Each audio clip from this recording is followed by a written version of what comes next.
My name is Iris. I said I do to the wrong man. The man at the altar was a stranger. I said yes anyway. By midnight, I knew my mistake. This is my story. It is a story about a big mistake. But it is also a story about finding myself. I want to tell you everything. I want you to listen. Maybe you will understand. Maybe you will learn from my mistake. I was 22 years old. I lived in a small town. The town was very quiet. It was surrounded by green hills. There were many trees. There was a small river. I liked my town. I liked the quiet life. My family was poor. We did not have a lot of money. My father worked in a factory. He worked very hard. His hands were always dirty. His back always hurt. He left the house before the sun came up. He came home when it was dark. My mother stayed at home. She cleaned the house. She cooked the food. She fixed our old clothes. She was always tired. But my parents loved me. They wanted a good life for me. They wanted me to be safe. They wanted me to be happy. They did not want me to work in a factory. They did not want me to worry about money. I wanted to make them happy. I wanted to be a good daughter. I thought that was my job. I worked in a small bakery. I sold bread. I sold sweet cakes. I liked my job. I liked the smell of the warm bread. I liked talking to the people in the town. I smiled all day. I was a happy girl. I liked to sing while I worked. I had a simple life, but I had a big dream. I dreamed of true love. I dreamed of a kind man, a man with a warm smile, a man who would hold my hand. Then everything changed. One day, the bell above the bakery door rang. Ding, ding. A man walked in. He was tall. He wore a very expensive suit. The suit was dark blue. He wore shiny black shoes. His hair was perfect. He smelled like expensive soap. He looked like he belonged in a big city, not in our small town. His name was Richard. Richard walked to the counter. He did not smile. He did not say hello. He just looked at the cakes. He pointed a finger. "I want that one," he said. His voice was deep. His voice was cold. I gave him the cake. I smiled. "That will be $2, please," I said. He gave me a $100 bill. I looked at the money. I had never seen a $100 bill. I did not have enough change. "I am sorry," I said. "I do not have change for this." He looked at me. His eyes were light blue. They looked like ice. "Keep it," he said. He took the cake. He turned around. He walked out the door. He got into a big, black car. The car drove away. I was shocked. I told my mother about the man. She was very excited. "He is very rich, Iris," she said. "A rich man can give you a good life." The next day, Richard came back. He bought another cake. He gave me another big bill. He told me to keep the change. This happened every day for a week. On Friday, he did not buy a cake. He looked at me. "What is your name?" he asked. "My name is Iris," I said. My voice was quiet. I felt nervous. "Iris," he said, "you will have dinner with me tonight." I I will pick you up at 7 o'clock. He did not ask me. He told me. He did not wait for my answer. He turned and left. I did not know what to do. I was scared, but I went home. I told my parents. My father smiled. My mother clapped her hands. You must go, Iris, my mother said. Wear your best dress. Brush your hair. Be polite. This is a big chance for you. I wanted to make them happy. So I put on my best dress. It was a simple pink dress. I brushed my hair. I waited by the window. At 7 o'clock exactly, the big black car arrived. Richard was inside. A man opened the door for me. I got in. The car was very clean. It smelled like leather. Richard did not look at me. He just told the driver to go. We went to a very fancy restaurant in the next city. The restaurant had soft music. The lights were low.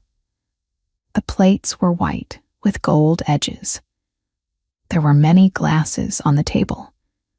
I did not know which glass to use.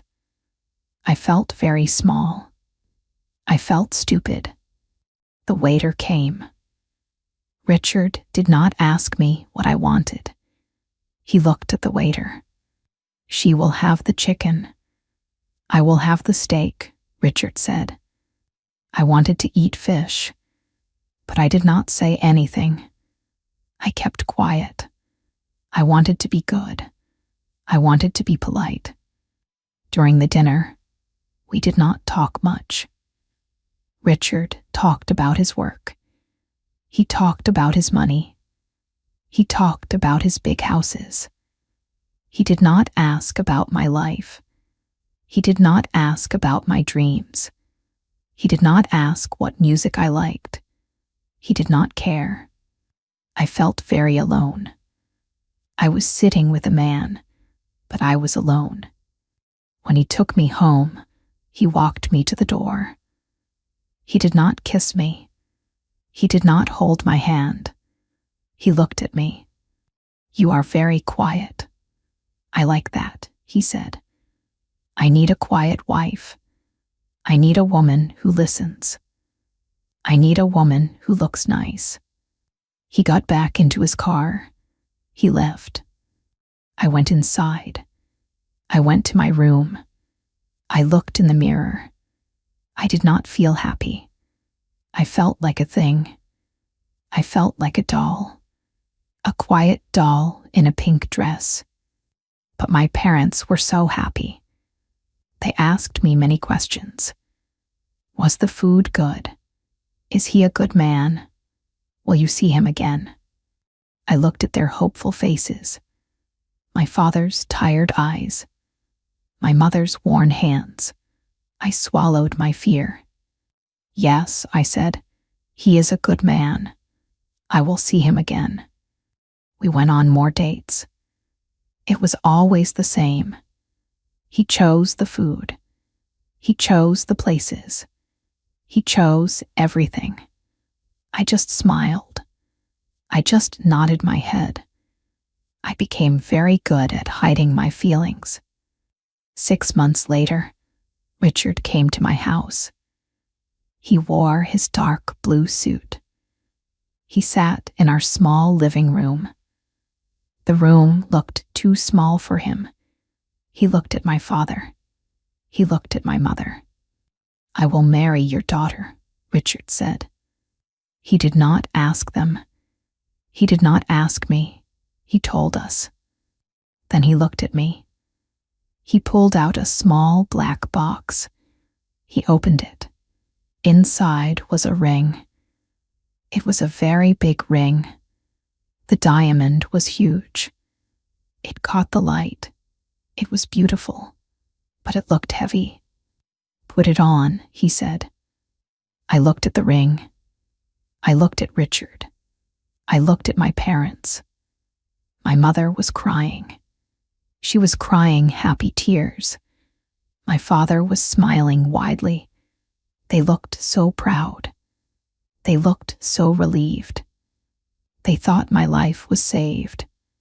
They thought their lives were saved. I felt a cold stone in my stomach. I knew this was wrong. I knew I did not love this man. I knew he did not love me. He just wanted a quiet doll. He wanted a pretty wife for his big house. But I looked at my parents. I loved them so much. I wanted to give them peace. So I reached out my hand. My hand was shaking. Richard pushed the ring onto my finger. It was very cold. It was very heavy. I do, I said in my mind. I said it to the wrong man. The wedding planning started the next day. I did not plan anything. Richard's team did everything. They chose the church. They chose the flowers. They chose the food. They even chose my dress. A woman brought the dress to my house. It was in a big white bag. I took it to my bedroom. I put it on. It was made of heavy silk. It had a long train. It had white lace. It was very tight. I could hardly breathe. I stood in front of the mirror. I looked like a princess. But I did not feel like a princess. I felt like a prisoner. My eyes were sad. My face was pale. The ring on my finger felt like a chain. The wedding day arrived. It was a Saturday. I woke up early. The room was dark. The house was quiet. I looked out the window. The sky was gray. Dark clouds were in the sky. Then it started to rain. Heavy, cold rain. The rain hit the glass. Tap, tap, tap. It sounded like a sad song. It sounded like someone crying. My mother came into the room. She was wearing a new blue dress. Richard bought it for her. She looked beautiful. She smiled at me. "Oh, Iris," she said, "it is your big day. Do not worry about the rain. Rain on a wedding day means good luck." I tried to smile. "Yes, Mother," I said. Women came to fix my hair. They pulled it tight. They put many pins in my hair. It hurt, but I said nothing. They put paint on my face. Red lips, dark eyes. They covered the real me. I looked like a stranger. I did not know the girl in the mirror. I put on the heavy white dress. I put on the white shoes. The shoes were too small. They pinched my toes. They hurt my feet, but I said nothing. I held the flowers. They were white roses. They were beautiful, but they had sharp thorns. I squeezed the stems. A thorn cut my hand. It was a small cut. A drop of red blood fell. It fell on the white lace of my dress. A tiny red spot. I wanted to cry. I wanted to take off the dress. I wanted to run away. I wanted to run into the rain. I wanted to go back to the bakery. I wanted my simple life back. My mother saw the blood. She quickly cleaned it with a cloth. "SHH, it is okay," she said. "Everything is perfect. You will be a rich lady today. You will never be hungry again." I swallowed my tears. I nodded my head. I walked out of the house. We drove to the big church in the city. The car ride was silent. I watched the rain on the window. I felt cold inside. I felt like I was walking in my sleep. We arrived at the church. The doors were huge. They were made of dark, heavy wood. My father took my hand. His hand was warm. His hand was rough from hard work. I squeezed his hand. I wanted to tell him to stop. I wanted to say, "Papa, please take me home." But I looked at his face. He looked so happy. He looked so proud. I could not break his heart. The loud music started. Boom, boom, boom. The grand organ played. The sound filled the big church. It vibrated in my chest. The heavy doors opened. I saw a sea of people. There were hundreds of people. They wore expensive clothes. They wore hats and jewels. I did not know them. They were Richard's guests, his business partners, his rich friends. They turned to look at me. Their eyes were cold. They were judging me. They were looking at the poor girl from the small town. I started to walk down the aisle. The white carpet was long. My feet hurt in the tight shoes. The dress was so heavy. It was like walking in deep water. It was like walking in mud. Every step was hard. I looked at the end of the aisle. I looked at the altar. Richard was standing there. He wore a perfect black tuxedo. His hair was perfect. But he did not smile. He did not look happy. He looked bored. He checked his gold watch. He was waiting for a meeting to start. He was not waiting for his bride.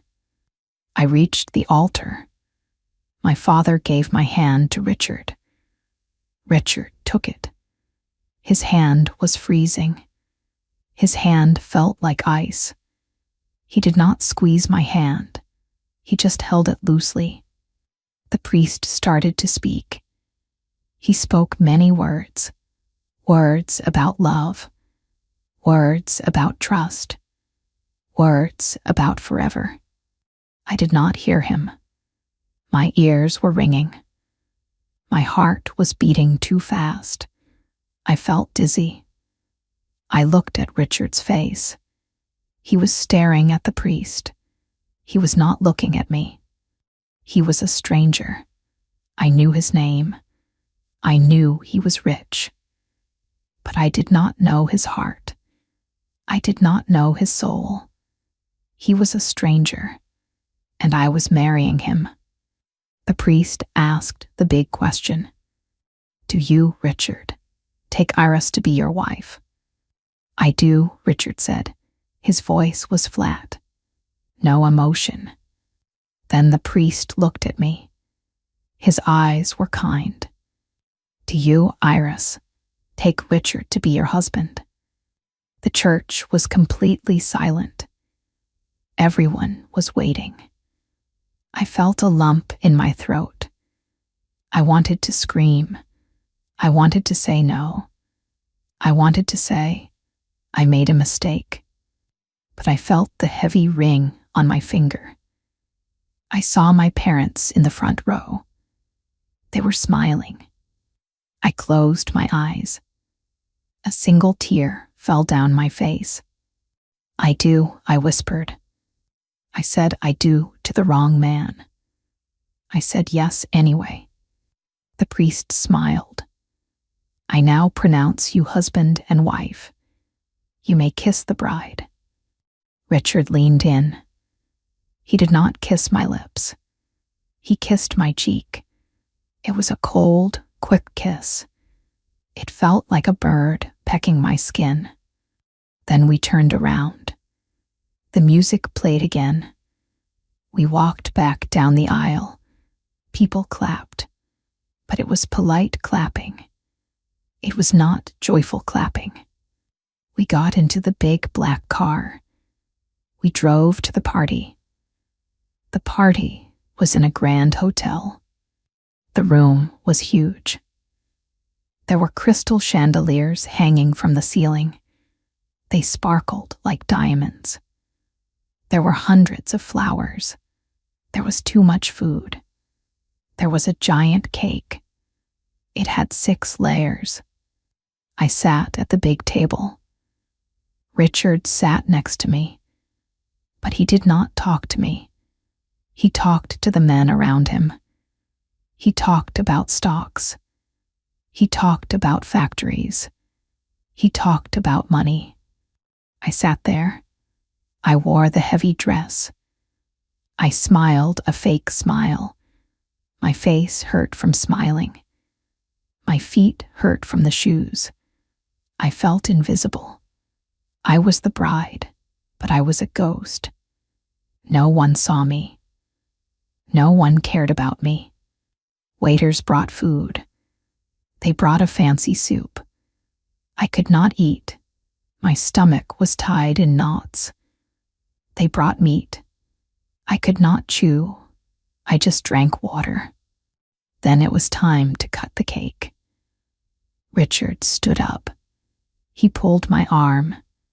He pulled it a little too hard. We walked to the giant cake. The waiter gave us a long knife. We held the knife together. We cut the cake. The cameras flashed. Bright lights hit my eyes. I blinked.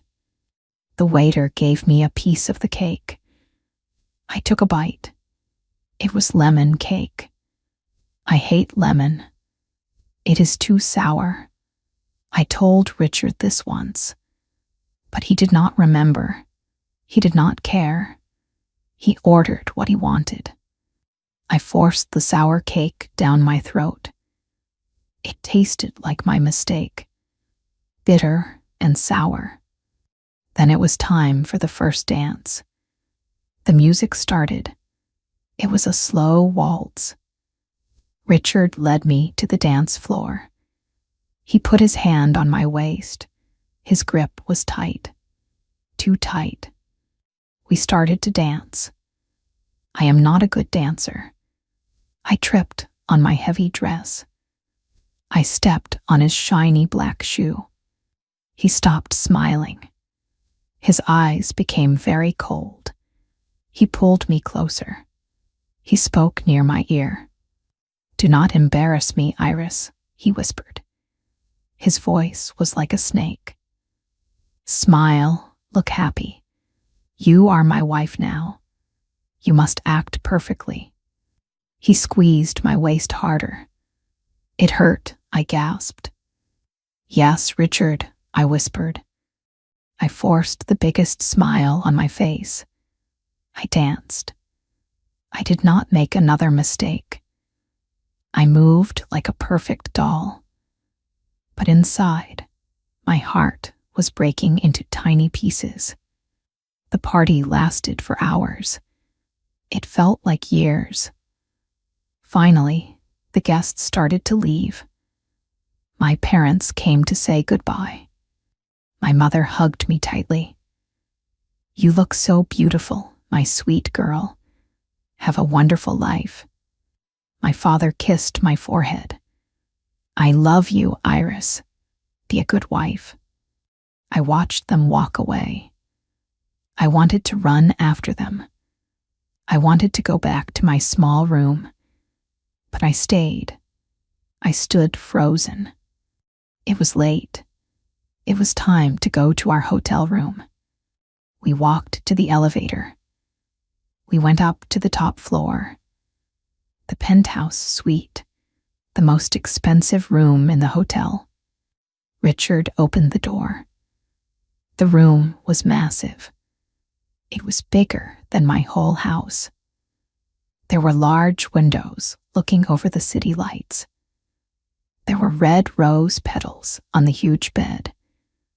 There was a bottle of champagne in a bucket of ice. It looked romantic. It looked like a movie, but it felt like a prison cell. Richard walked in. He did not carry me over the threshold. He did not look at the roses. He did not open the champagne. He walked to the window. He looked out at the city. He took off his jacket. He threw it on a chair. He untied his black bow tie. I stood by the door. I was still wearing my huge white dress. I felt awkward. I felt scared.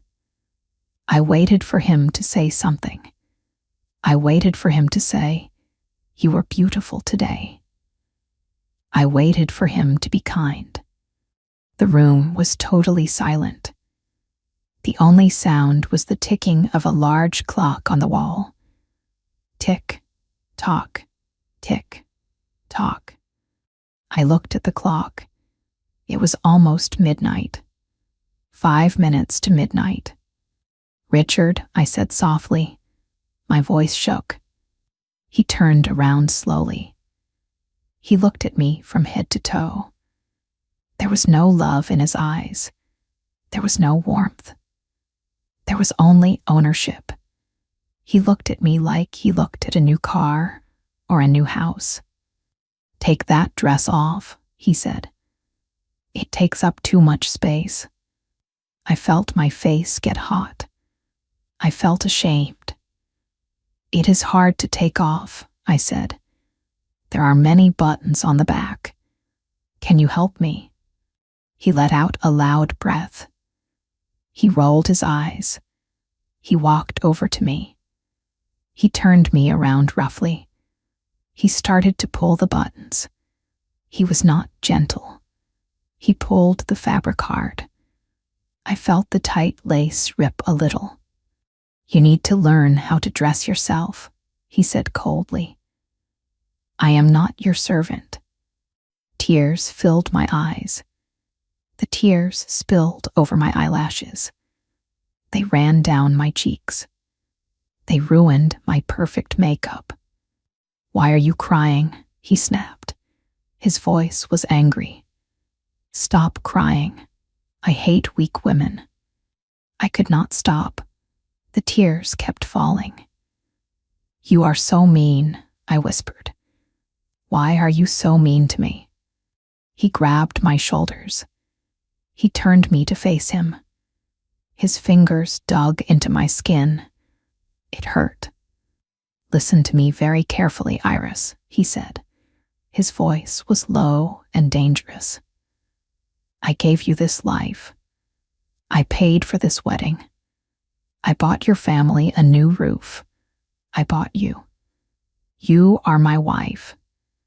That means you belong to me. You will do what I say.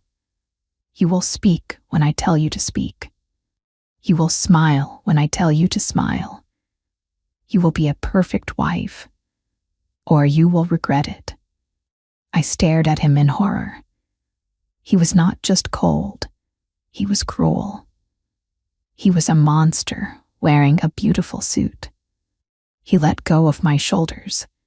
He pushed me away. He walked into the bathroom and slammed the door. Bang. I stood alone in the huge room.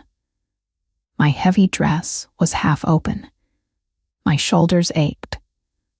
My face was wet with tears. I looked at the large clock on the wall. Both hands were pointing straight up.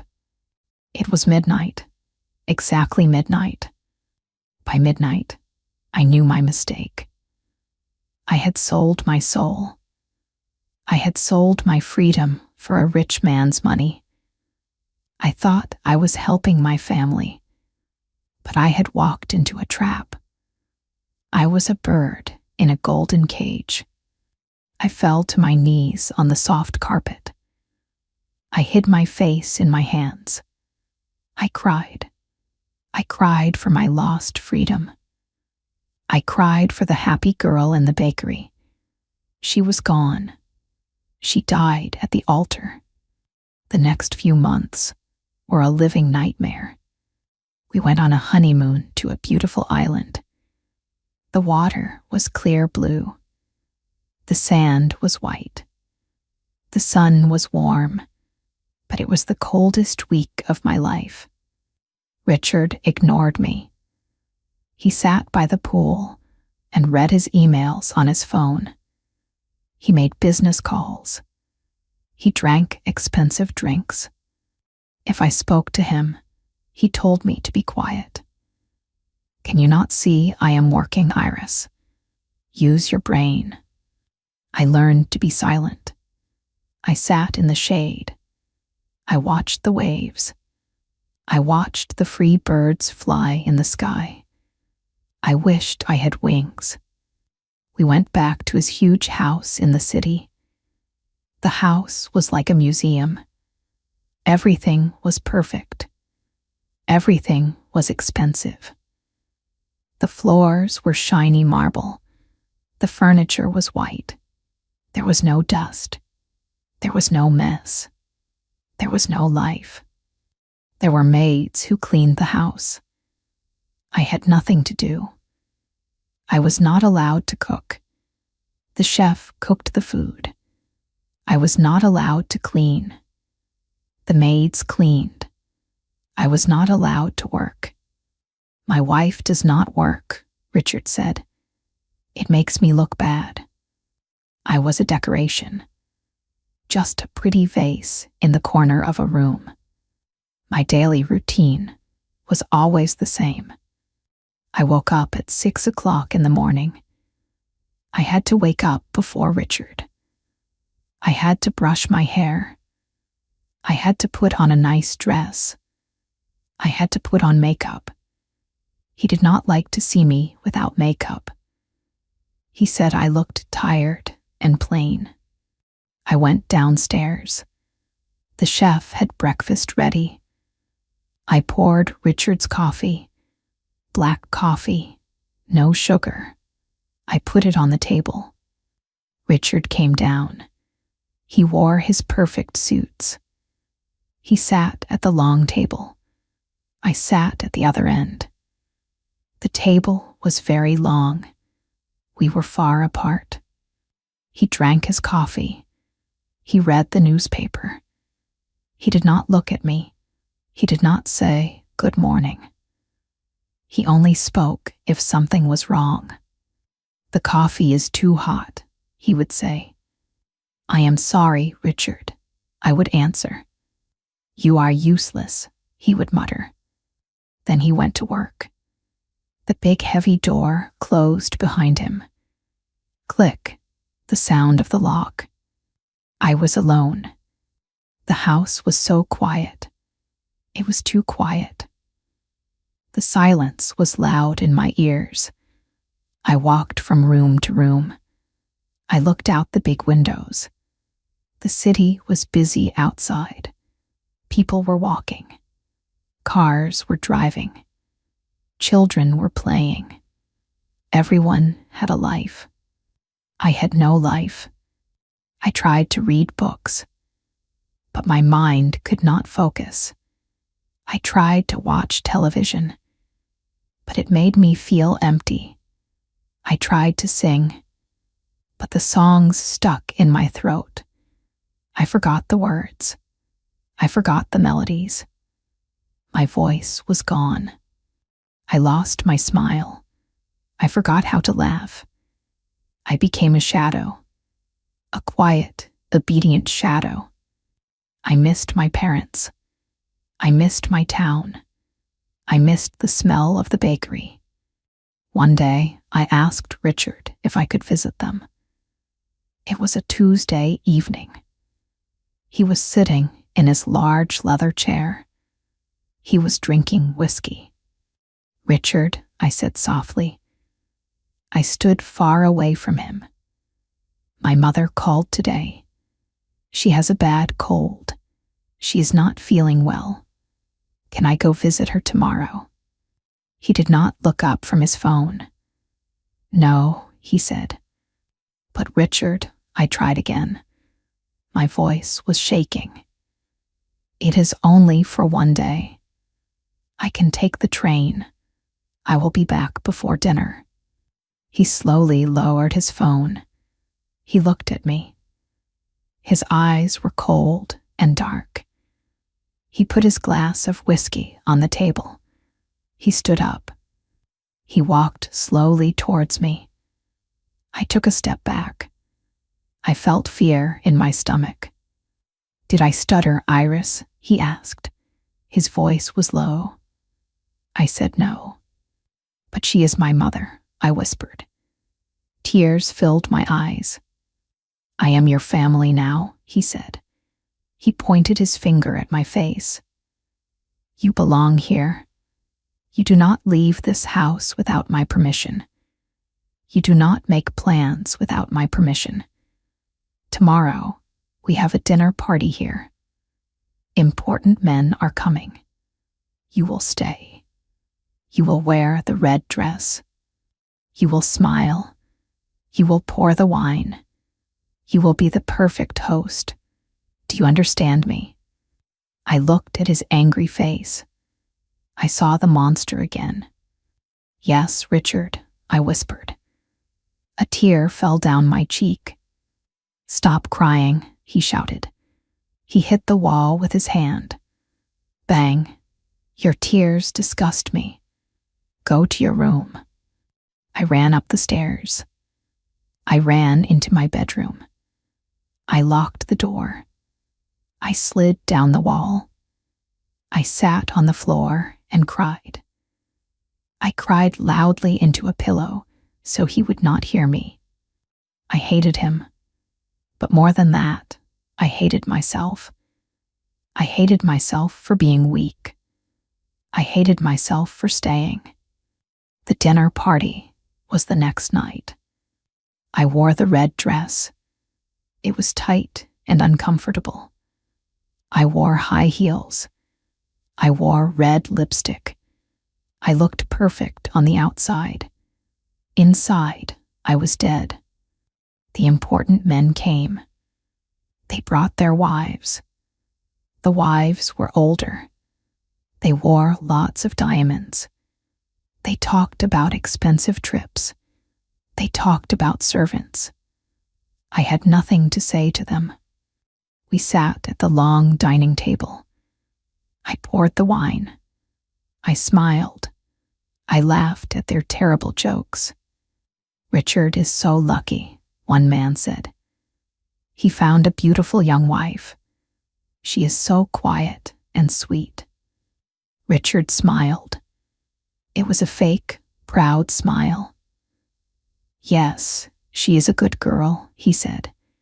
He patted my hand like I was a dog. I felt sick.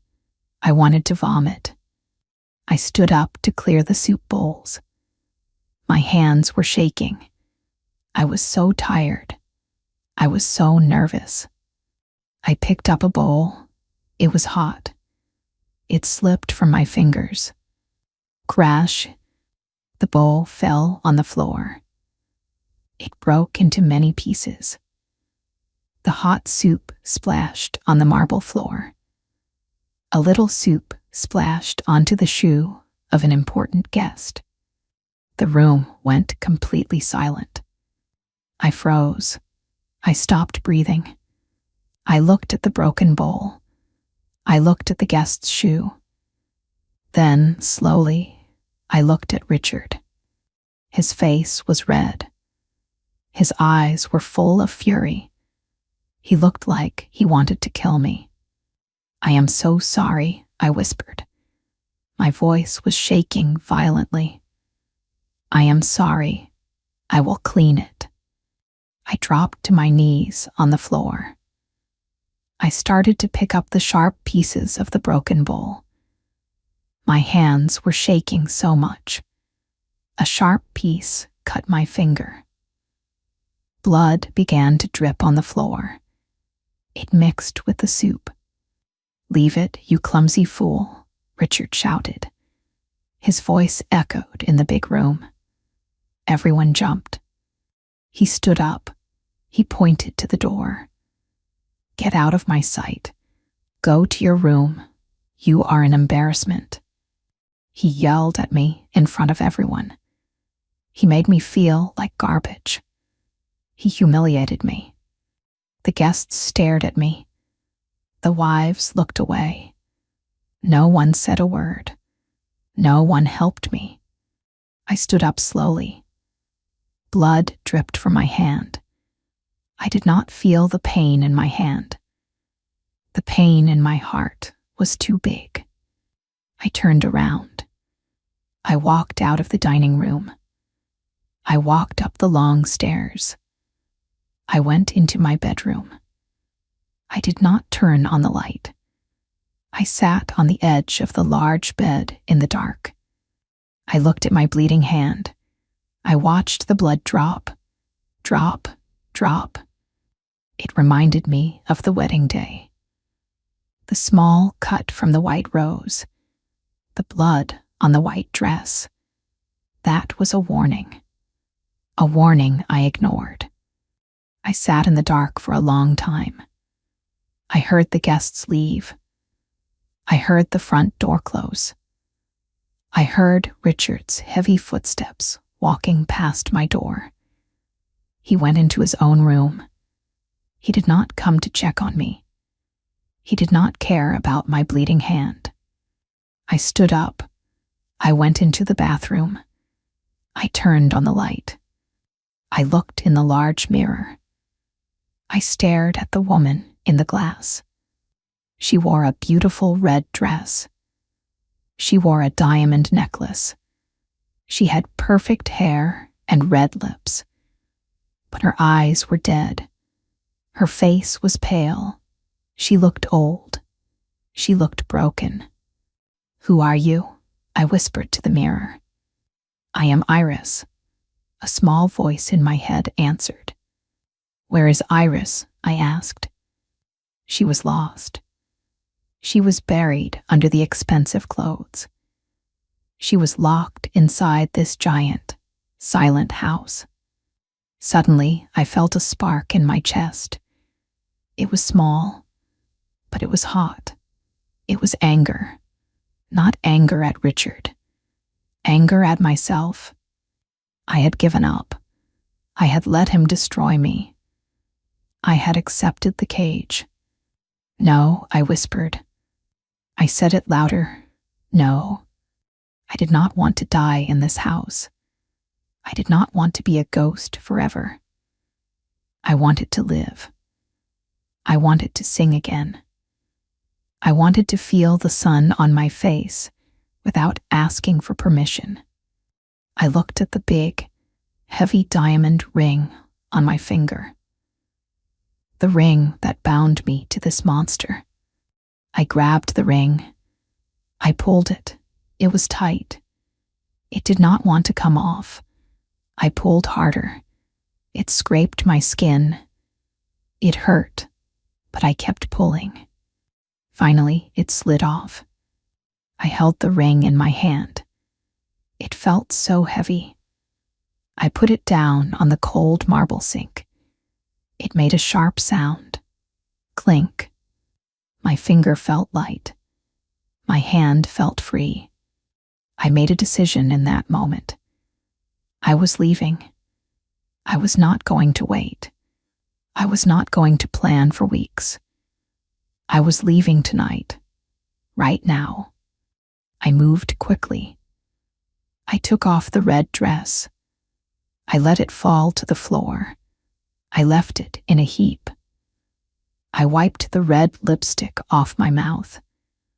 I wiped the makeup off my eyes. I washed my bleeding hand and wrapped it in a white towel. I put on my old clothes. The clothes I brought from my small town.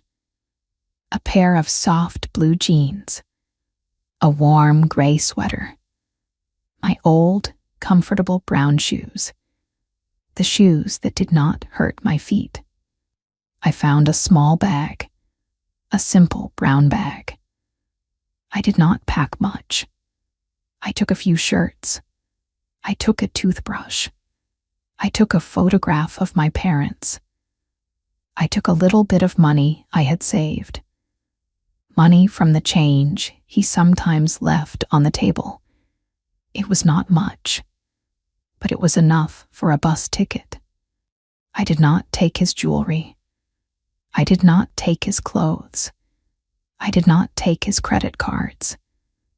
I wanted nothing from him. I wanted to be completely free. I looked around the giant bedroom one last time. It was a beautiful room, but it was a terrible place. I took a piece of paper. I took a pen. I wrote a very short note. I am leaving. Do not look for me. I am done. I put the note on the bed. I picked up my small bag. I opened the bedroom door quietly. The house was completely silent. Everyone was asleep. I walked down the grand stairs. I did not turn on the lights. I knew the way in the dark. I reached the large front door, the heavy wooden door. I reached out my hand. My hand was shaking, but not with fear this time, with excitement. I touched the cold brass handle. I turned it slowly. Click. I pulled the heavy door open. The cold night air hit my face. It felt amazing. It felt crisp. It smelled like rain and freedom. I stepped outside. I closed the heavy door behind me. I heard the lock click into place. I was out. I was really out. I started to walk. I walked down the long driveway. I walked out of the big iron gates. I stepped onto the public street. I did not look back. I did not run. I walked with steady steps.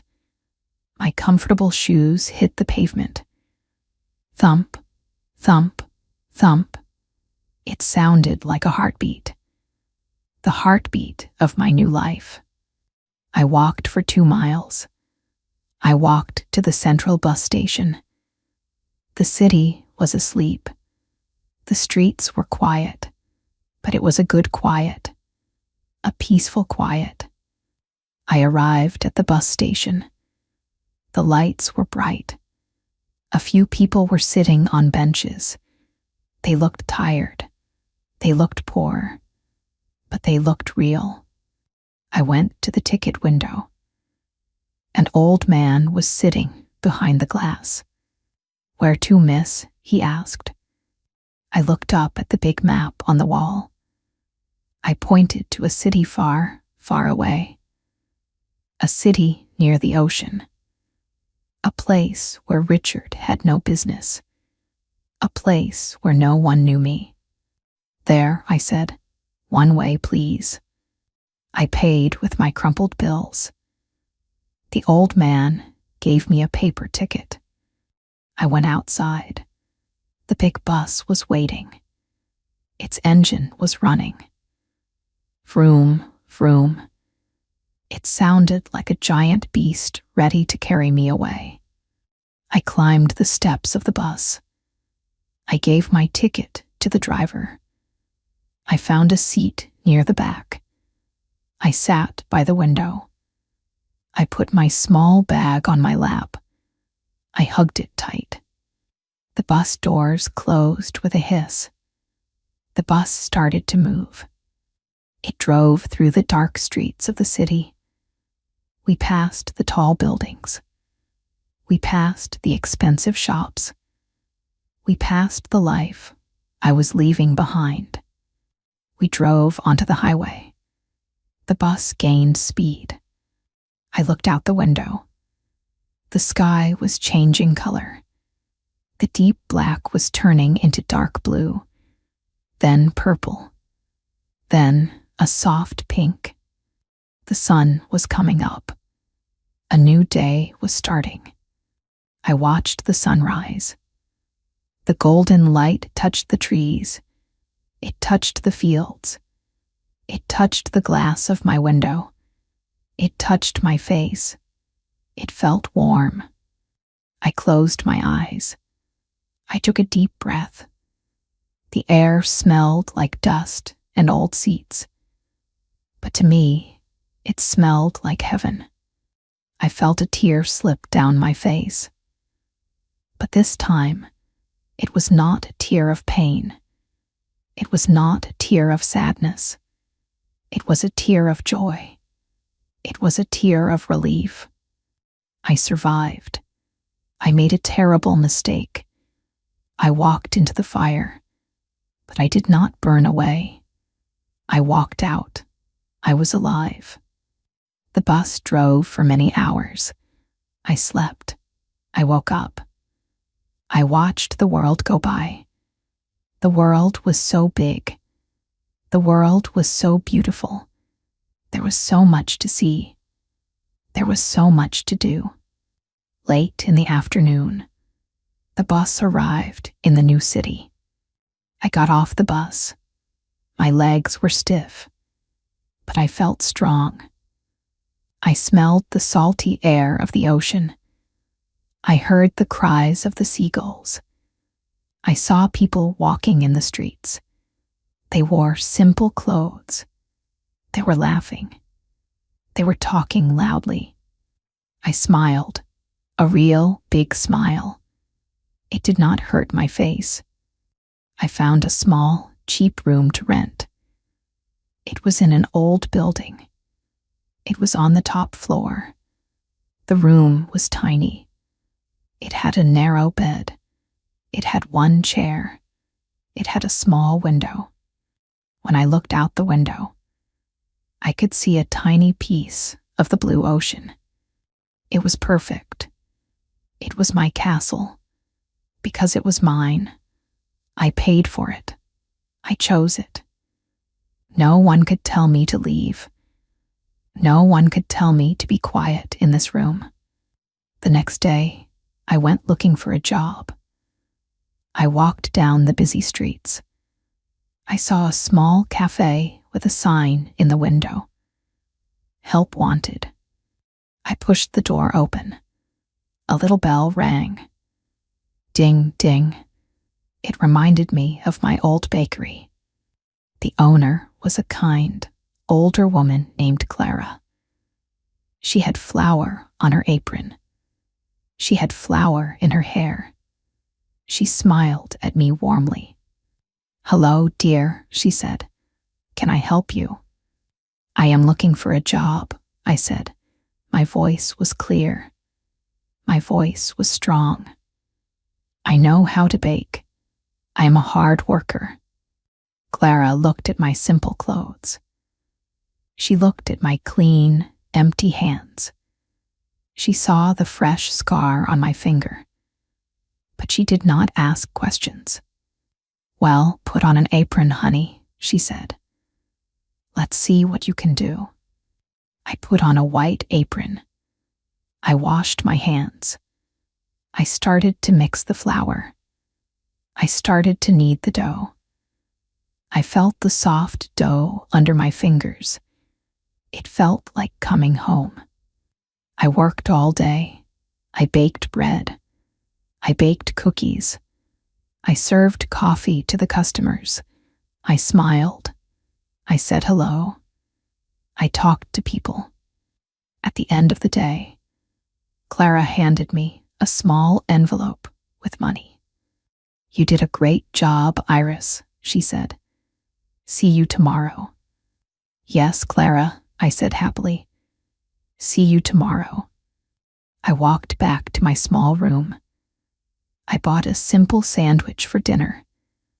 I sat by my small window. I ate my sandwich.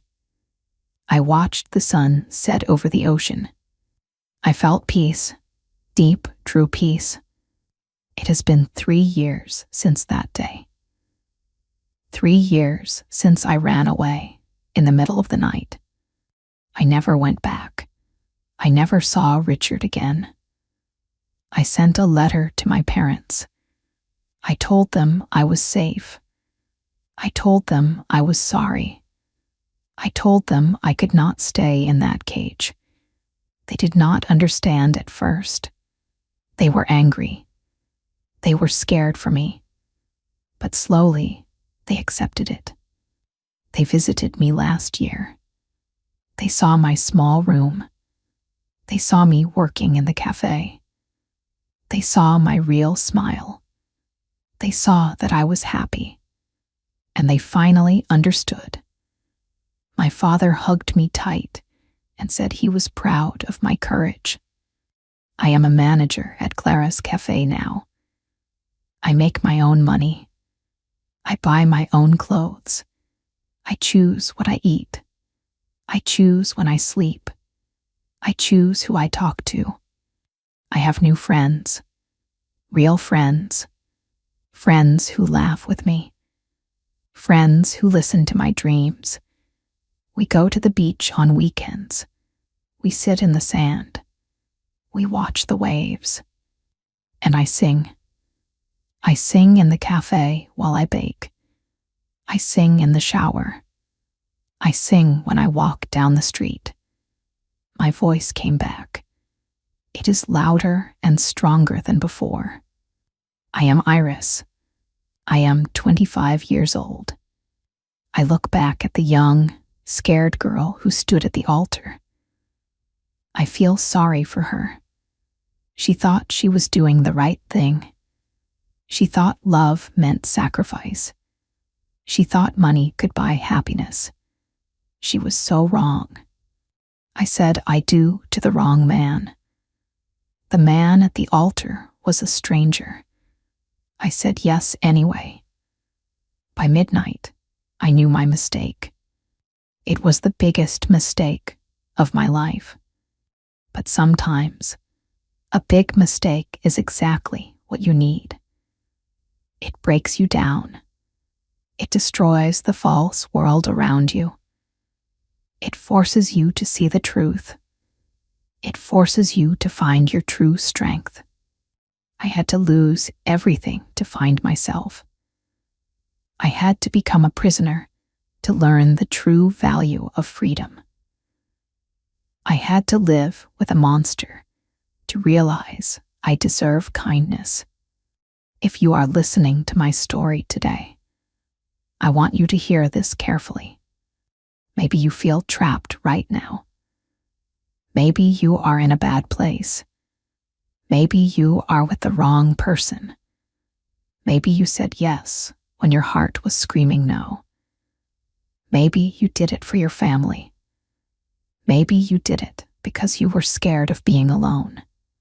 I know how it feels. I know the darkness. I know the heavy weight on your chest. I know the feeling of being invisible. But I also know the way out. The door to your cage is not locked from the outside. The lock is only in your mind. The lock is your fear. You do not have to stay. You do not have to accept a miserable life. You do not belong to anyone but yourself. It takes courage to leave. It is terrifying. Taking off that ring was the hardest thing I ever did. Walking out into the dark night was scary. Getting on that bus with nothing but a small bag took all my strength. The road to freedom is not easy. It is bumpy. It is lonely at first.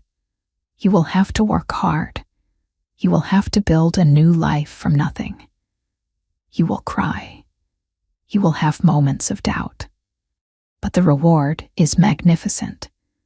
The reward is you. The reward is breathing free air. The reward is making your own choices. The reward is finding your voice and singing your own song. A big house is just bricks and glass. Expensive clothes are just fabric. Money cannot buy peace in your heart. Money cannot buy a true, warm smile. Only you can give yourself that peace. Only you can build a life that makes you smile. Do not settle for coldness. Do not accept cruelty.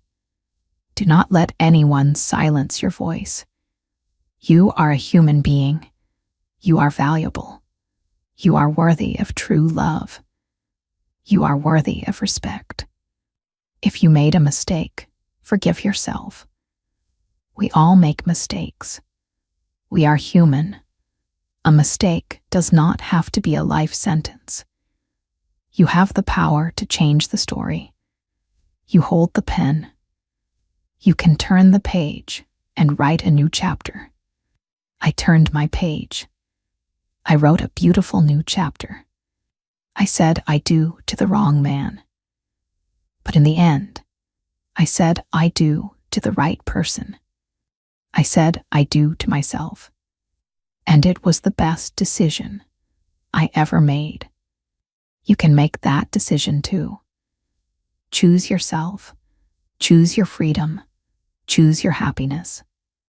Take a deep breath. Look in the mirror. Find the brave person inside you. Open the door. Step out into the light. You can do this. I believe in you. Keep walking forward. Keep searching for your joy. Never give up on yourself. Your beautiful, true life is waiting for you. Go find it.